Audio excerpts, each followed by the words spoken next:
ప్రభు అయిన యేసుక్రీస్తు నామంలో మీ అందరికీ హృదయపూర్వక వందనాలు తెలియజేస్తున్నాను. ఈనాటి వాగ్దానము పరిశుద్ధ గ్రంథము నుండి యోబు గ్రంథము 33వ అధ్యాయము 27-28 వచనాలు మనం ధ్యానం చేస్తాం. అప్పుడు వాడు మనుషుల ఎదుట సంతోషించుచు ఇట్లని పలుకును, యథార్థమైన దానిని వ్యత్యాసపరచి నేను పాపము చేసితిని, అయినను దానికి తగిన ప్రతీకారము నాకు చేయబడలేదు. కూపములోనికి దిగిపోకుండా నా ప్రాణమును ఆయన విమోచించి ఉన్నాడు. నా జీవము వెలుగును చూచుచున్నది. ఆమేన్. ఈనాటి ఈ మాటను మనం ధ్యానం చేసినట్లయితే ఇక్కడ యథార్థమైన దానిని వ్యత్యాసపరచి నేను పాపము చేసితిని, అయినను దానికి తగిన ప్రతీకారము నాకు చేయబడలేదు. చాలా సత్యమైన నిజమైన మాట భక్తుడు పలుకుచున్నాడు. ఇది భక్తుని అనుభవంలో నుంచి పుట్టిన మాట. ఇది కూడా దేవుని యొక్క వాగ్దానం లాంటిదే. దేవుడు ఇంతకు ముందు ఏం చేశాడో ఇప్పుడు కూడా అదే చేస్తున్నాడు. ఈ ప్రపంచం ఉన్నంత వరకు కూడా ఆయన ఈ పనిని కొనసాగిస్తూనే ఉంటాడు. యథార్థంగా ఎవరైతే యేసు వద్దకు వచ్చి తమ పాపాలను గూర్చి పశ్చాత్తాపడతారో వారిని ప్రభు తన కౌగిట్లోకి చేర్చుకుంటాడు. ఎవరైతే పొరపాట్లు చేసి తత్ఫలితంగా శ్రమలు అనుభవిస్తున్నారో వారిని ప్రభువు కనిపెడుతూ ఉంటాడు. ఈ మాటలను మనము మన జీవితానికి అన్వయించుకున్నట్లయితే మరి మనం పాపం చేయలేదా? నేను పాపం చేశాను అని ఒప్పుకునేటట్లుగా వ్యక్తిత్వపరంగా పాపకార్యాలలో నీవు చిక్కుకోలేదా? యథార్థతను వ్యత్యాసపరిచి ఇష్టపూర్వకంగా పాపం చేయలేదా? అందులో ఏమీ ప్రయోజనం లేదని తెలుసుకునేంత వరకు పాపం చేసి నిత్యమైన నష్టాన్ని అనుభవించాం కదా. కాబట్టి ఈ విషయాన్ని యథార్థంగా ఒప్పుకుంటూ మనం దేవుని యొద్దకు వెళదాం. మన శక్తికి మించి చేయమని ఆయన మనల్ని ఏనాడు కోరడం లేదు. ఆయన కోసం మనం చేసే కార్యాల్లో శక్తి లోపం లేకుండా చూసుకుంటే చాలు. ఆయనకు అందుబాటులో ఉంటే చాలు. యేసు నామంలో ఆయన వాగ్దానాలను గట్టిగా పట్టుకుందాం. మనలను మింగడానికి నోరు తెరుచుకొని సిద్ధంగా ఉన్న నరకానికి ఆయన మనలను అప్పగించడు. ఆయన మనకు క్రొత్త జీవితాన్ని, వెలుగును అనుగ్రహిస్తాడు. అలాంటప్పుడు మనం ఎందుకు నిరాశపడాలి? మన పాపాలన్నీ ఆయన ఏనాడో క్షమించేశాడు. మన కోసం ఆయన తన ప్రాణాన్ని పెట్టాడు. మన కోసం రక్తాన్ని కార్చాడు. ఎందుకు సందేహపడాలి ఈ విషయంలో? ఆయన నీ కొరకే వచ్చాడని, నీ పాపముల నిమిత్తమే ఆయన మరణించాడని నీవు బలముగా నమ్మాలి. విరిగి నలిగిన మనసు కలవారిని ఆయన ఎన్నడూ తృణీకరించడు.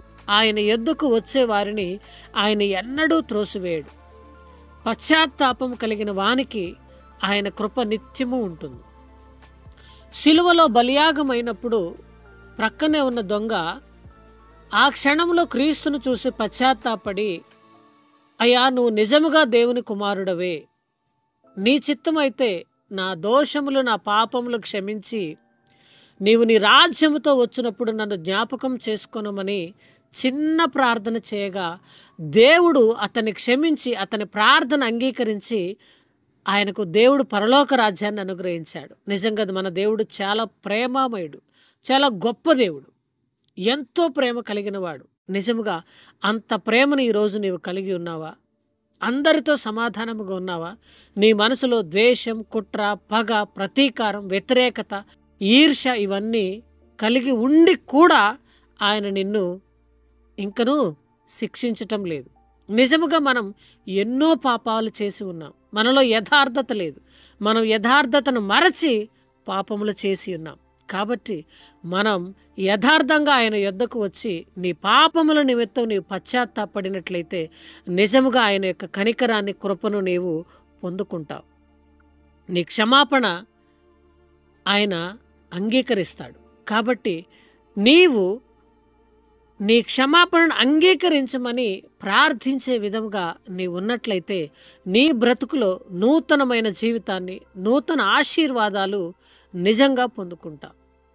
నీ యొక్క బ్రతుకులో సంతోషం, సమాధానం ఎల్లప్పుడూ నీవు కలిగి ఉంటావు. నీ పిల్లల పిల్లల తరములు దీవించబడతారు. కాబట్టి నీ దోషములు నీ పిల్లల పిల్లల తరములకు రానివ్వకుండా నీవు ఈ క్షణమందే నీ యొక్క దోషముల నిమిత్తం క్రీస్తు యొద్దకు వచ్చినట్లయితే నీ దోషములన్నీ యేసు రక్తములో కడుగబడి ఆయన చేత నీవు అంగీకరించబడి నిత్య నూతనమైన రాజ్యంలోనికి వారసుడిగా నీవు ఎంచబడతావు.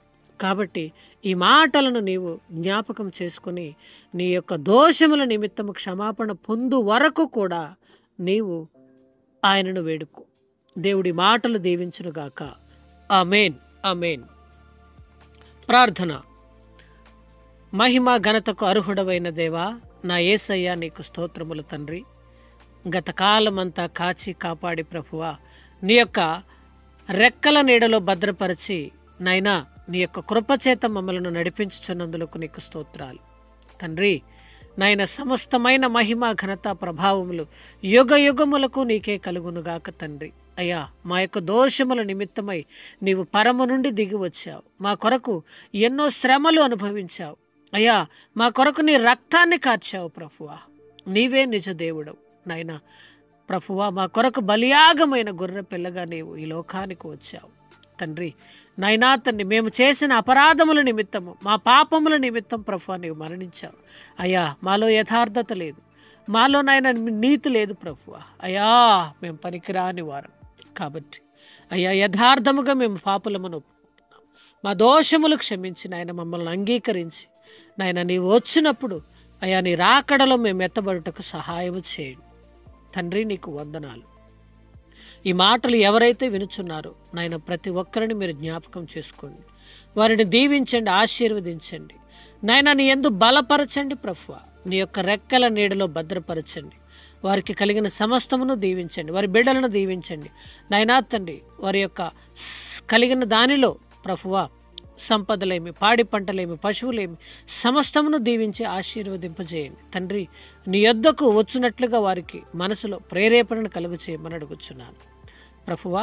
ఈ యొక్క ఉదయకాల సమయంలో నీవిచ్చిన ఈ యొక్క గొప్ప వాగ్దానమును బట్టి నీకు వందనాలు. ఈ వాగ్దానమును మా యందు నాయనా తండ్రి పదిలపరచి మా హృదయంలో భద్రపరచి ప్రభువా మా పాపములు ఒప్పుకొనుటకు నాయనా తండ్రి మాకు మనసునిచ్చి నీ ఎదుట నాయనా ప్రభువా మేము పాపులమని ఒప్పుకునే పశ్చాత్తాపమును మాలో ప్రతి ఒక్కరికి కలిగించి తండ్రి నాయన నీవే రక్షకుడవని మేము అంగీకరించినట్లుగా మాకు దయచేయమని, సహాయం చేయమని మా ప్రభువును మా రక్షకుడైన యేసుక్రీస్తు వారి నామంలో మేము అడిగినవన్నీ పొంది ఉన్నామని నమ్ముచు యేసు నామంలో అడిగి వేడుకుంటున్నాము తండ్రి. ఆమేన్, ఆమేన్.